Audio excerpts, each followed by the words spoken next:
Olá, está começando a sua edição semanal do Jornal Tele Brasil Notícias, sempre com as informações na medida certa e feita especialmente para você. Hoje, nesta edição, estaremos abordando a questão da reforma tributária e as mudanças que vão alterar os impostos das empresas. Vamos também falar aqui do Brasil, de pessoas desaparecidas, porque registrou-se 21 mil desaparecimentos de janeiro a março deste ano. E vamos abordar também a questão da natureza, a reintegração da natureza de um tucano que acabou com isso, ele estava extinto, ajudando no reflorestamento do Rio de Janeiro. Tudo isso e outras informações úteis você vai acompanhar nesta edição do Jornal Tele Brasil Notícias. Então, vamos a ela. No ar.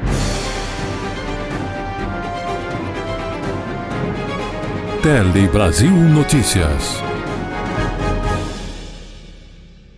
E começamos essa edição do Jornal Tele Brasil Notícias falando do dia 26 de maio.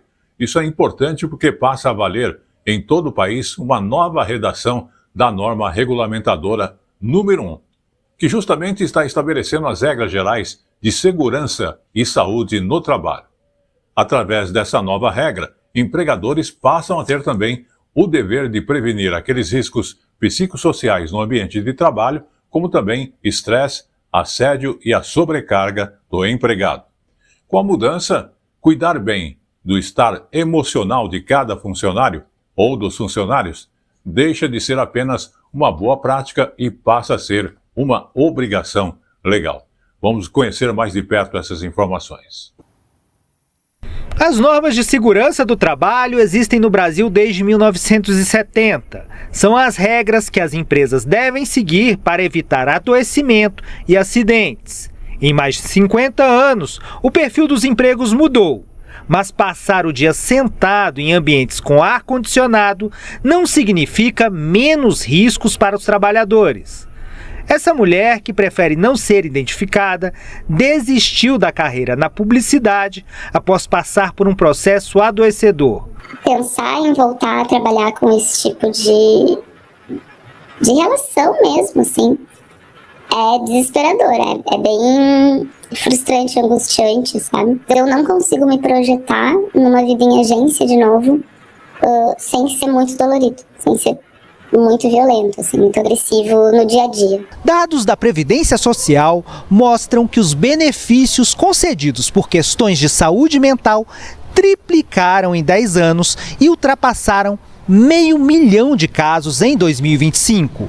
Por isso, muitas empresas já vinham atuando para reduzir esses riscos à saúde dos trabalhadores. Nesta empresa, que presta serviços de atendimento ao cliente a diversas marcas, a cultura e o ambiente corporativo são desenhados para o bem-estar dos trabalhadores.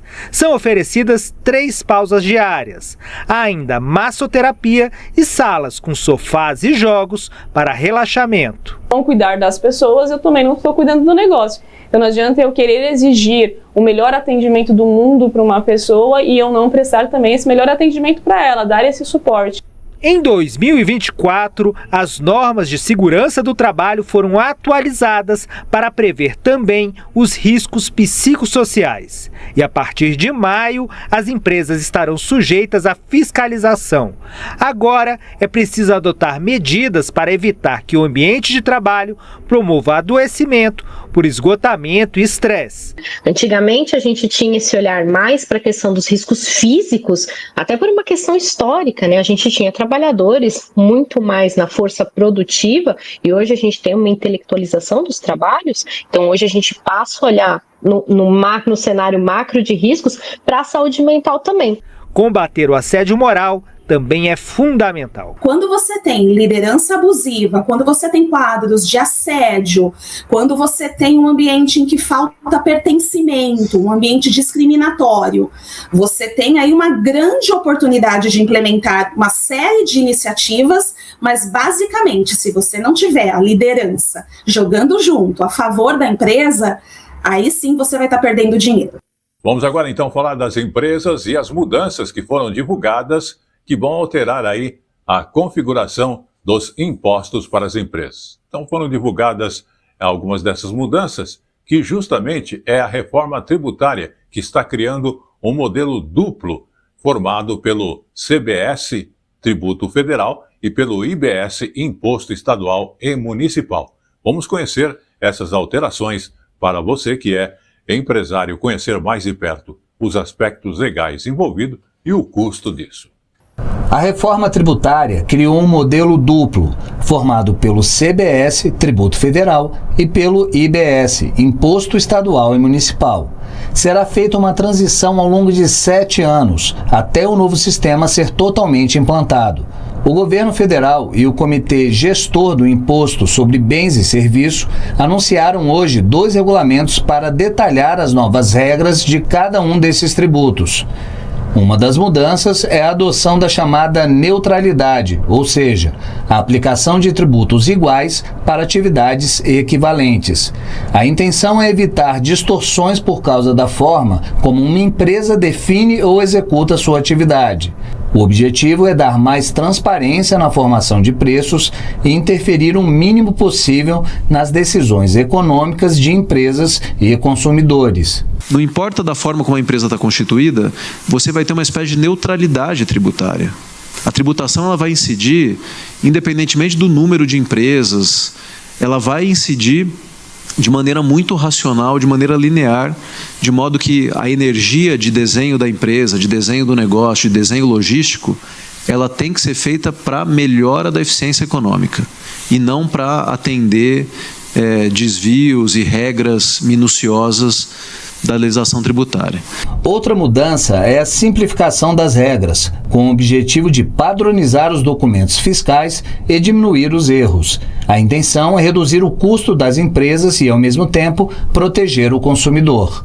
Para além da obrigação de emitir a nota fiscal, tem uma série de consolidações, de agrupamentos de dados que as empresas têm que ir colhendo e transmitindo. A gente basicamente passa a ter só a obrigação da emissão da nota fiscal a partir da reforma tributária. De modo que os sistemas, a complexidade das consolidações de informação, ela fica mais a cargo do poder público, dos poderes públicos, do que dos contribuintes. Hoje, parte do tributo fica embutido no preço. Não aparece de forma clara. As empresas que atuam na mesma atividade podem pagar impostos diferentes, a depender do local, e os impostos se acumulam em várias etapas, o que pode encarecer artificialmente produtos e serviços. Com a reforma, o imposto passa a ser destacado de forma clara. O tributo não se multiplica ao longo da cadeia e o consumidor consegue identificar o que paga de imposto. A reforma ainda prevê o cashback tributário, com a devolução de parte do imposto pago para famílias de baixa renda cadastradas no CAD único. O regulamento ainda poderá ser aperfeiçoado.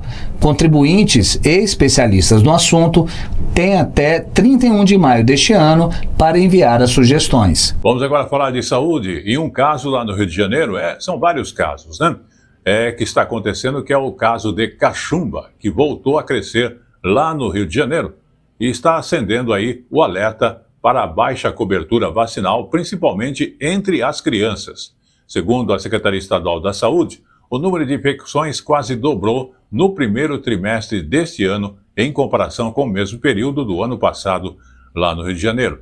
Agora, especialistas, eles reforçam que a vacina tríplice viral é a principal forma de prevenção contra a doença que pode causar inchaço no rosto, febre e dor de cabeça. Vamos acompanhar.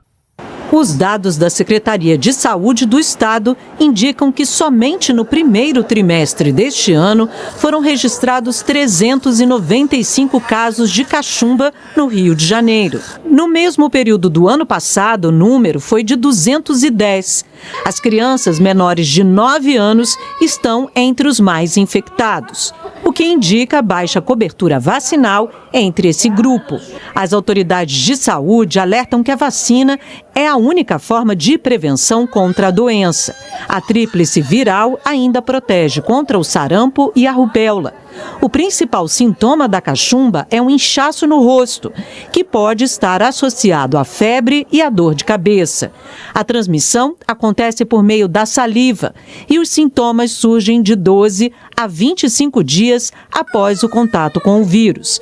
A secretaria ressalta que não há registro de surto nem de óbito. Vamos agora falar de moradias e do crescimento de apartamentos em todo o Brasil. Nos últimos anos, isso vem crescendo, inclusive construções, mesmo naquelas cidades que não são capitais, né? E a questão é que um despertar mostra que é preciso planejamento nesse tipo de empreendimento. Vamos acompanhar essas informações na reportagem da Prep TV de Caruaru, lá de Pernambuco, também fazendo parte da Rede Nacional de Comunicação Pública. Luiz mostra com orgulho a documentação do imóvel que comprou no ano passado, ainda na planta. Esforço e fruto do trabalho. A escolha foi por conta da facilidade na hora da compra e pagamento, o que contribuiu para que ele tomasse a decisão. Eu comecei o processo para saber se dava certo ou não, e foi quando veio o valor. O valor é uma oportunidade assim, muito boa, porque eu peguei na planta. Então, empreendimentos que são na planta, eles têm um custo mais baixo, e também as facilidades do governo, né? Porque tem um morar bem em pé e Minha Casa Minha Vida do governo federal.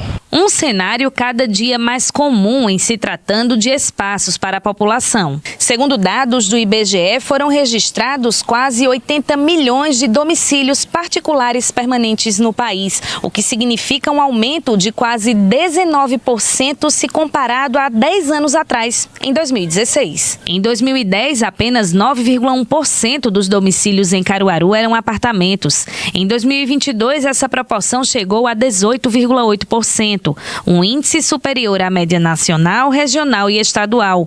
Isso reflete o aumento significativo no número absoluto de apartamentos, que passou de 8.728 para 26.038 unidades, um avanço que reflete a força do mercado imobiliário local. Para efeito de comparação, o crescimento desse tipo de morada foi de 73,4% no Brasil, 93,5% no Nordeste e 62,6% em Pernambuco no mesmo período. Mas, apesar dessa crescente, algumas questões devem ser observadas. Acho que existe um limitador, né, que se chama de coeficiente de construção, que ele poderia ser muito maior e não é pelas estruturas que os municípios têm.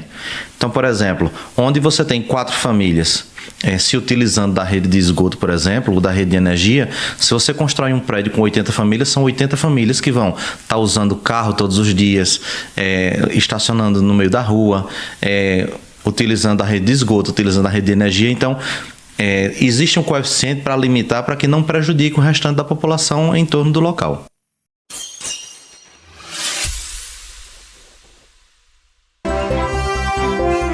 A informação na medida certa que você gosta. Um telejornalismo dinâmico, nacional e regional. Jornal Tele Brasil Notícias. A informação na medida certa. Vamos falar agora com as famílias endividadas que, mais uma vez, têm uma oportunidade, né? Terão, então, essa oportunidade de colocar as contas em dia. É justamente o novo Desenrola, que está permitindo aí usar seu saldo do FGTS para renegociação dos débitos. Detalhes do programa, inclusive, já foram divulgados pelo governo federal e a expectativa é de redução nas contas em atraso. Durante essa semana, houve outras informações e, inclusive, já começou a valer. Vamos acompanhar. Marcos perdeu o emprego no ano passado e se endividou. Hoje é vendedor ambulante e espera colocar as contas em dia. Aos pouquinhos a gente vai tentando controla um aqui, controla outro ali. Chega uma conta, você paga outra, mas difícil. Imprevistos acontecem. No mês passado, o carro do Michael quebrou e ele não conseguiu pagar todas as contas. Tive que dar prioridade aí pro carro e acabei atrasando o aluguel. Aí eu tive que pagar, inclusive, 2 aluguéis que estavam em atraso. Até o sono, né? Volta, até o sono. Você não dorme, né? Você fica pensando naquilo ali. Para ajudar as famílias a saírem do endividamento, o governo federal deve lançar nos próximos dias um novo programa Desenrola. A informação foi confirmada pelo ministro da Fazenda, Dario Durigan, após uma reunião com banqueiros ontem em São Paulo.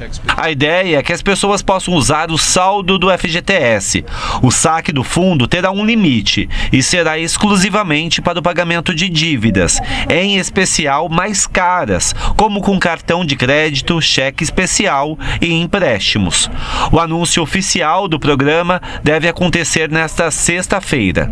Então você está falando de taxas de juros que variam aí de 6% a 10% ao mês. Então uma dívida de R$10.000, por exemplo, no mês seguinte ela possivelmente vai ser uma dívida de R$11.000, no outro mês uma dívida de 12 alguma coisa. Com um desconto amplo, a gente vai chegar a descontos de até 90% desse programa. O objetivo do programa é reduzir o endividamento, que hoje atinge 80% das famílias, segundo a Confederação Nacional do Comércio. Além disso, quase 30% dessas famílias endividadas já estão com contas em atraso. Segundo este especialista, mesmo no atual cenário da economia, com renda e emprego em alta, as famílias ainda sofrem com juros altos e a subida de preços, principalmente dos alimentos, que acumularam fortes altas desde a pandemia. Os preços dos alimentos estão 30% acima da inflação nesses 4, 5 anos, ao longo desses 4, 5 anos. Esse é o principal ponto que me ajuda a entender por que as pessoas não estão satisfeitas. Vamos falar agora dos jovens e os avanços tecnológicos que estão mudando a forma como os jovens aprendem a se relacionar. Na entrevista, o economista Eduardo Gianetti, ele analisa os impactos da educação e também do comportamento das novas gerações. Ele fala sobre o uso, inclusive, da inteligência artificial, que é uma coisa que não podemos negar, né? E a queda na concentração dos alunos. E também do efeito, aquela questão do tempo de tela de cada aluno. Vamos observar.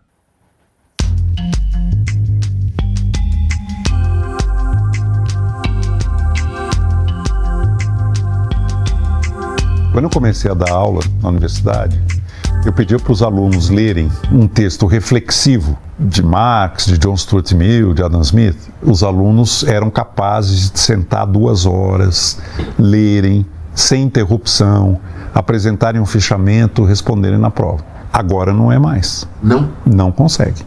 Não, é muito difícil a pessoa ter disciplina para ficar sentadinha 2 horas fazendo esse exercício de conviver com um texto numa situação concentrada. E não é só um depoimento pessoal meu. Eu converso com os meus colegas. Eu sou totalmente a favor do banimento de telas em sala de aula. Eu, quando fui professor, eu já estou aposentado, mas eu tinha uma regra com meus alunos. Falei, olha, ninguém vai repetir por falta. Ninguém é obrigado a vir e eu não vou repetir ninguém por falta. Agora, estando em sala de aula, não tem tela eletrônica. Ou você está presente, prestando atenção e participando, ou então é melhor não aparecer. Tem estudos muito bacanas de neurociência que mostram o seguinte: você está lendo um texto, um artigo científico, um livro. Se você ficha ele anotando à mão, você memoriza e retém muito mais do que se você lê e ficha teclando no computador. E teclando no computador, aprende e retém mais do que se você escanear com aquela canetinha e jogar para a memória. Aí não acontece nada. Isso é auto-engano. A pessoa acha que está estudando, na verdade ela está fazendo uma coisa mecânica, de escanear um texto e jogar para a memória do computador. Não fica nada.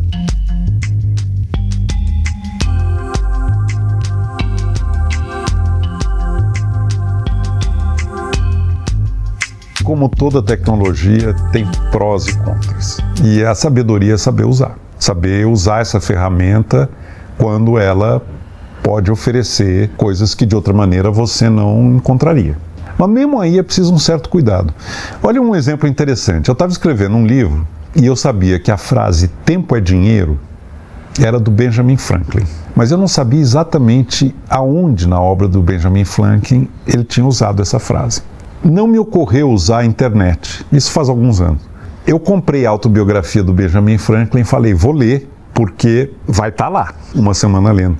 Cara, o que eu aprendi lendo a autobiografia do Benjamin Franklin, se eu tivesse ido para o Google e colocado a frase time is money, entre aspas, em menos de 1 minuto, ele ia me dar a fonte. E eu não ia ter aprendido tudo que eu aprendi, porque eu comprei a autobiografia do Benjamin Franklin e fui atrás daquela frase. Então tem ganhos e perdas. Eu acho que é uma certa competição agora entre a inteligência artificial e o ser humano, a inteligência orgânica, digamos assim. Há uma rivalidade. O que a máquina não tem é a criatividade, não tem a faísca.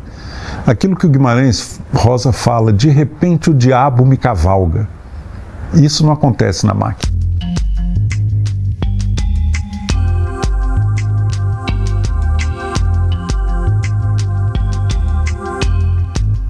O jovem passa muitas horas com os olhos imantados na tela. É um mundo confortável, é um mundo apartado do mundo real e é um mundo de pequenos estímulos, com pequenas liberações de dopamina no cérebro. O que está acontecendo é que ele está perdendo a vida e a experiência humana. Ele está deixando de conviver, de construir relacionamentos, de ter uma formação de sensibilidade, emoções e frustrações que são fundamentais numa existência humana. Eu acredito, talvez um pouco de pensamento desejoso, que nós estamos vivendo ainda uma etapa muito inicial em que há um deslumbramento, há uma descoberta e que o pêndulo, tendo ido tão longe quanto já foi, em algum momento as pessoas vão reagir e vão perceber que as coisas mais belas e valiosas da vida estão sendo deixadas de lado. E vai haver um movimento corretivo, vai chegar a algum equilíbrio, alguma harmonia. Se até o disco de vinil voltou, tudo é possível. Obrigado, viu, professor? Obrigado. Para falar de pessoas desaparecidas, porque o Brasil registrou 21 mil desaparecimentos de janeiro a março de 2026. Uma média de 234 pessoas desaparecidas por dia.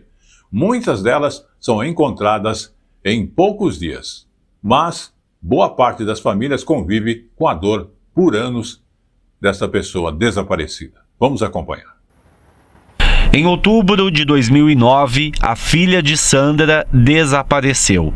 Ana Paula Moreno Germano tinha 23 anos quando saiu de casa para trabalhar e nunca mais voltou. Pelos levantamentos que eu fiz, trabalho que eu fiz, investigação que eu fiz, que fique bem claro que a dona polícia não trabalhou nisso, quem pegou a minha filha pegou do portão da minha casa. Embora eu não descarte nenhuma possibilidade, porque cabeça, coração e mente do ser humano, só Deus habita, né? Segundo dados do Ministério da Justiça e Segurança Pública, de janeiro a março deste ano, foram cerca de 21 mil desaparecimentos no país. Em todo o ano passado, foram 85 mil casos. São Paulo concentra o maior número de desaparecimentos do país. Foram cerca de 20.500 casos no estado. Na sequência, aparecem Minas Gerais e Rio Grande do Sul. Neste ano de 2026, dos 21 mil casos registrados, mais de 5 mil foram em São Paulo. Minas Gerais e Rio Grande do Sul também seguem entre os estados com mais ocorrências. Crianças e adolescentes representam cerca de 1/3 dos desaparecimentos. Na internet é possível acessar o Cadastro Nacional de Pessoas Desaparecidas, com informações sobre os casos registrados. Mas o sistema ainda enfrenta desafios. Os dados são enviados pelos estados e nem sempre estão completos ou atualizados.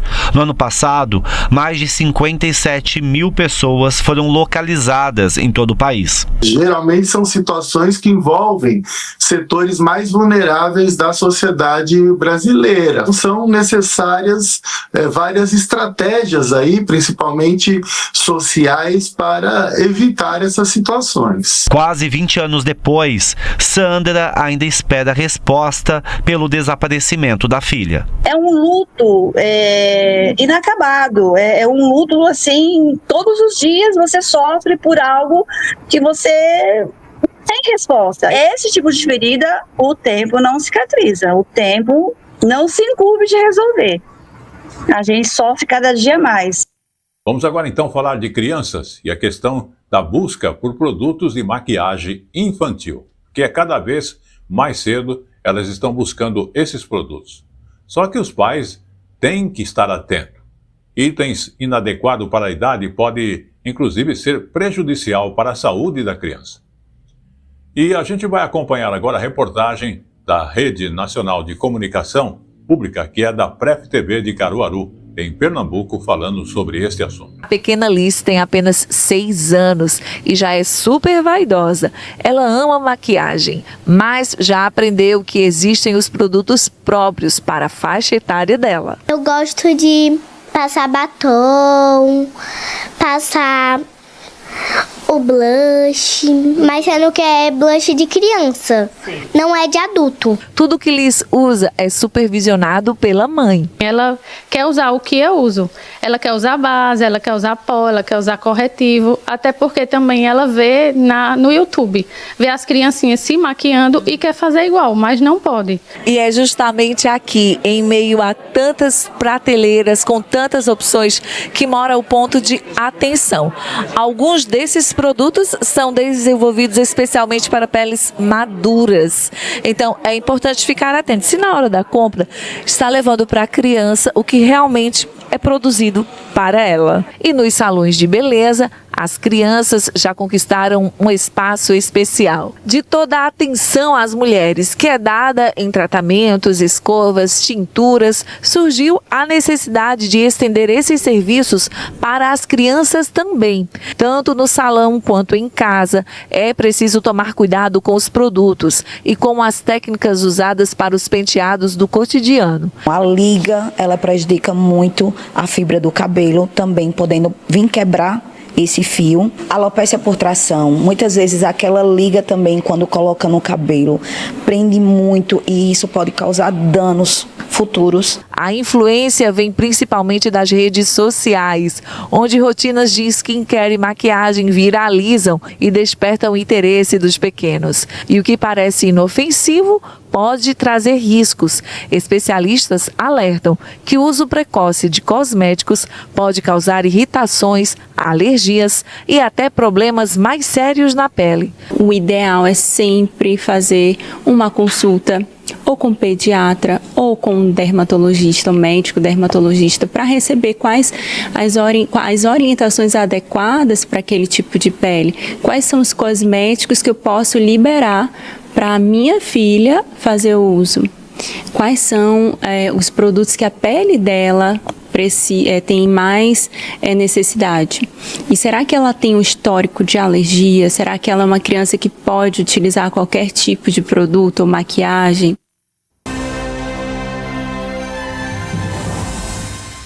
E chegou agora no Tele Brasil Notícias o nosso Momento Jurídico.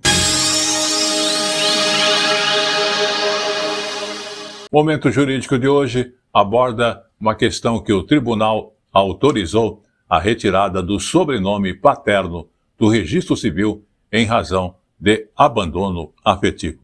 Vamos observar. A turma do Superior Tribunal de Justiça autoriza a retirada de sobrenome paterno do registro civil em razão de abandono afetivo.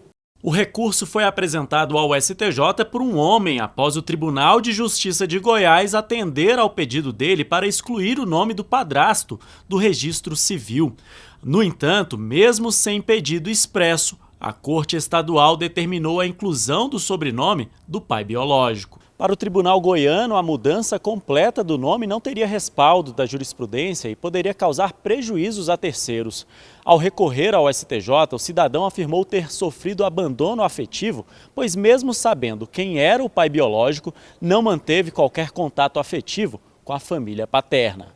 Ao analisar o recurso, a ministra relatora Nancy Andrighi citou a Lei de Registros Públicos, que permite a exclusão de sobrenomes por alteração nas relações de filiação. Segundo ela, essa possibilidade de retirada de sobrenome, especialmente em casos de abandono afetivo, está alinhada ao papel central do afeto nas famílias e ao direito ao livre desenvolvimento da personalidade. Com a decisão, o autor poderá retirar do registro civil o sobrenome paterno. A mesma autorização foi estendida aos filhos dele, que também poderão excluir o sobrenome do avô e manter apenas a linhagem materna.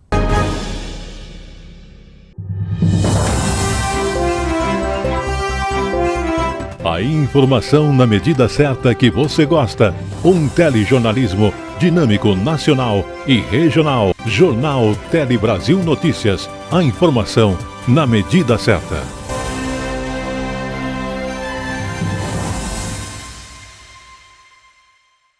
Vamos agora também falar de saúde, porque médicos oftalmologistas lançaram aqui em São Paulo a campanha 24 horas pelo glaucoma. Já aconteceu. Inclusive, o movimento buscou conscientizar para os riscos representados pelo glaucoma e a necessidade de exames preventivos. Vamos conhecer mais de perto essa ação e a razão para fazermos esse exame preventivo. Martin foi diagnosticado com glaucoma quando ainda era criança. A doença fragilizou o olho direito, que acabou perdendo a visão em um acidente quando ele jogava bola. Mesmo assim, o acesso ao tratamento permitiu que ele vivesse uma vida com bastante independência e conseguisse se formar na universidade. Ao longo da minha vida eu fui vivendo normalmente, como uma pessoa vidente, porque eu enxergava muito bem do olho esquerdo. Conseguia fazer as coisas com total liberdade, com autonomia. Recentemente, as complicações da doença acabaram agravando a deficiência visual e agora ele trabalha para se adaptar à nova realidade. Ler se tornou um pouquinho mais difícil, mas tudo eu estou conseguindo adaptar com a ajuda do Instituto Dorena Novi, onde eu passo. Então, para praticar esportes, dá para adaptar, para ler dá para adaptar. O glaucoma causa danos ao nervo do olho, comprometendo gradualmente a visão. Ele não apresenta sintomas nas fases iniciais, daí a necessidade de exames. Uma vez feito o diagnóstico, o médico vai iniciar o tratamento, né? O tratamento ele pode ser feito através de colírios, pode ser feito através de laser ou, em situações mais graves, através de cirurgia para reduzir a pressão do olho. Principal causa de cegueira irreversível no mundo.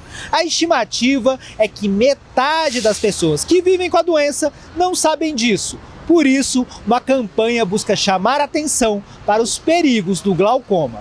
No Brasil, vem crescendo o acesso aos exames que permitem identificar o glaucoma de forma precoce. Mas existem desigualdades regionais nesse acesso. Doenças não diagnosticadas numa fase precoce, muitas delas podem levar à cegueira. Tem algumas que podem levar até a morte. Nós temos tumores intraoculares que podem se disseminar para o corpo. Essas doenças, muitas delas começam de forma silenciosa.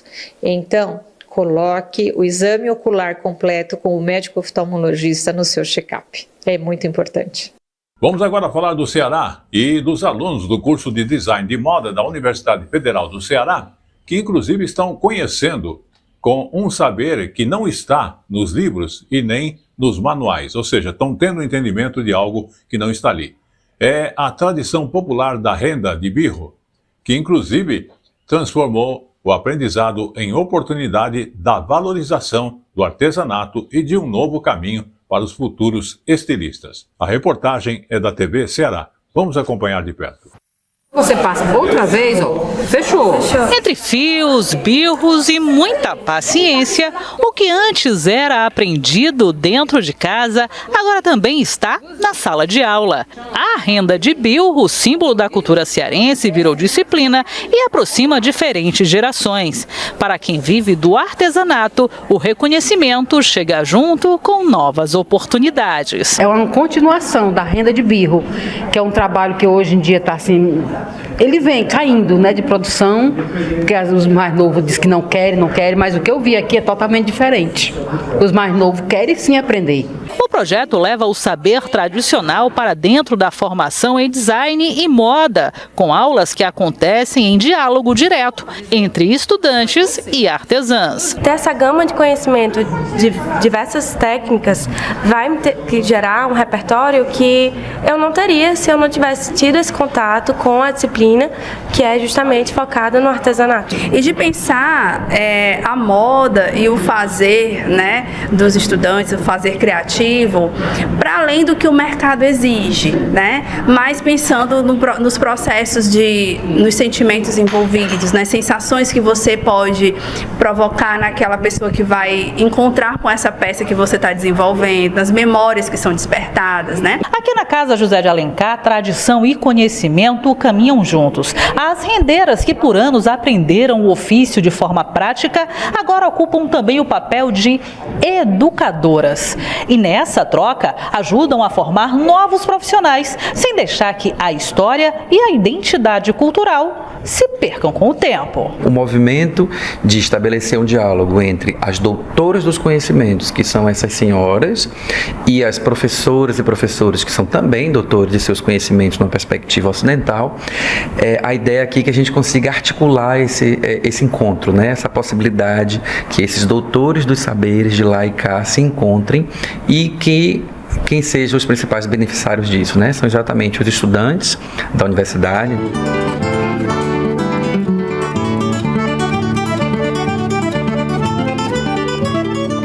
Muito bem, vamos falar agora do cinema nacional, porque 2026 é o ano do Brasil lá na China, então também equivale ao cinema internacional, que está ganhando, inclusive o cinema nacional, destaque no festival lá de Pequim. A equipe da CCTV+, acompanhou a estreia do longa Isabel e conversou com aqueles artistas brasileiros que fizeram a sua participação neste filme. Você vai ver então na reportagem da CCTV+, que é parceira da Rede Nacional de Comunicação Pública.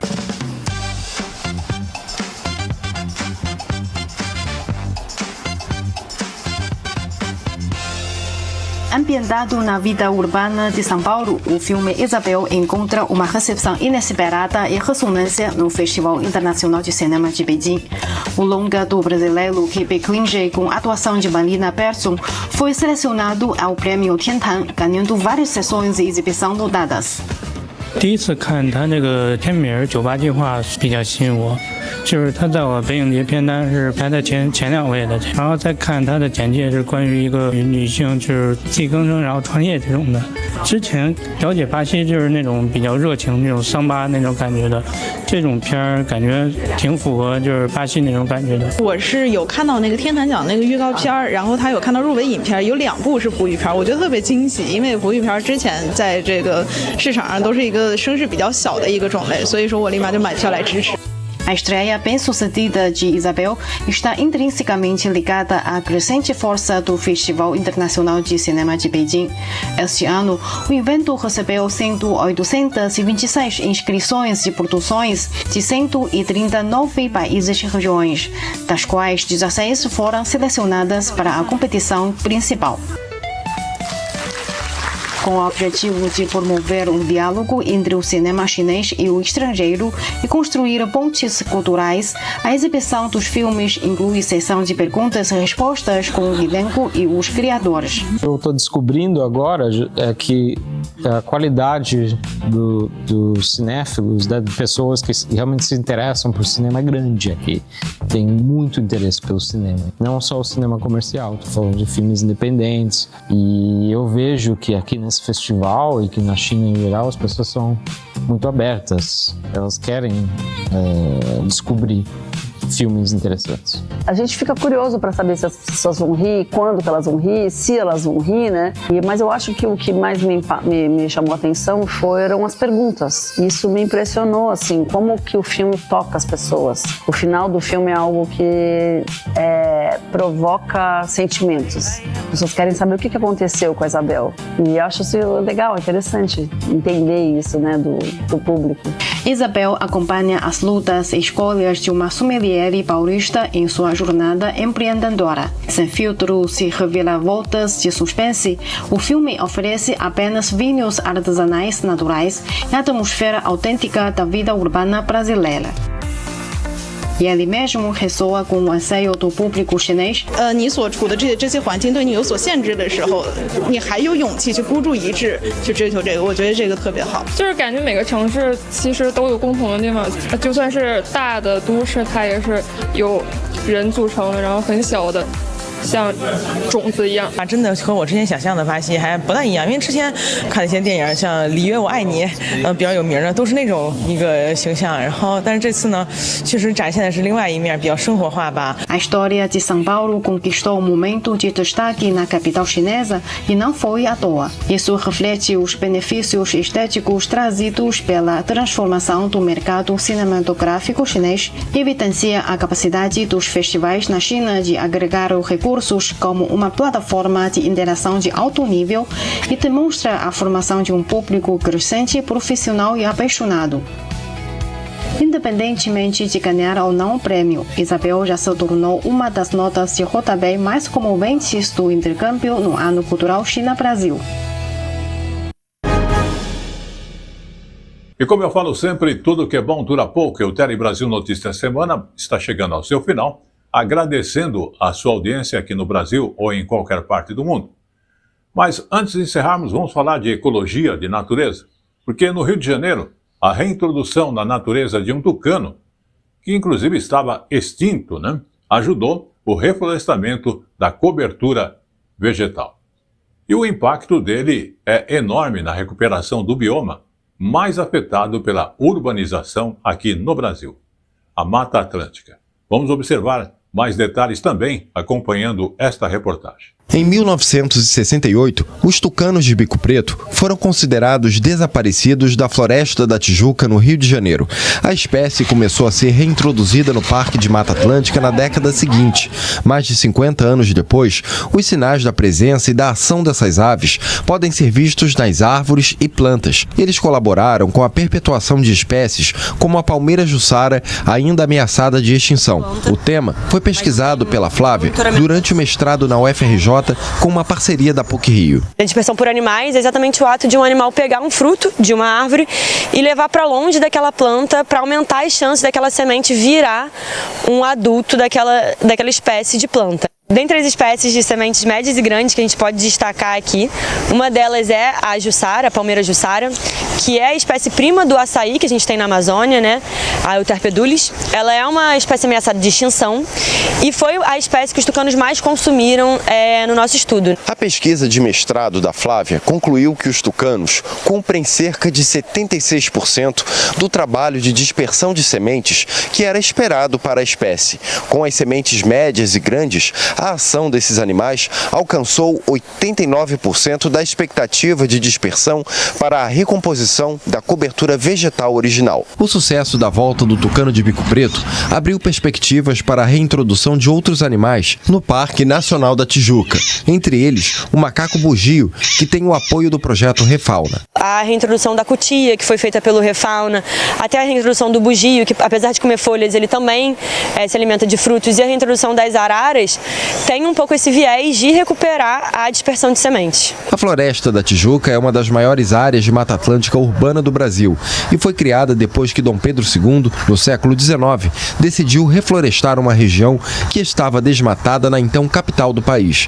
Até hoje, a reintrodução de espécies de animais é fundamental para que a floresta volte a ter a riqueza de biodiversidade típica da Mata Atlântica. Eles vêm sendo reintroduzidos dentro desse objetivo de cada vez estar incrementando mais ainda a biodiversidade. A gente já tem relatos, científicos de que essas espécies estão conseguindo se recuperar e se manter vivas na floresta, E a gente ouve hoje já outros sons diferentes do que antigamente. E com esta última informação, o Tele Brasil Notícias Semana vai chegando ao seu final, agradecendo a sua audiência, como dissemos, em qualquer parte do mundo e aqui no Brasil, e lembrando que você nos acompanha, revendo as nossas informações através do site, que é telebrasilnoticias.com.br, ou no YouTube, @Jornal Tele Brasil Notícias. Nós temos também o nosso Facebook, que é a Hora da Notícia Rádio e TV, com outras informações que você acompanha diariamente. Queremos agradecer todo o trabalho da nossa equipe técnica e lembrar que estaremos de volta na semana que vem com muito mais informações para você. Até lá!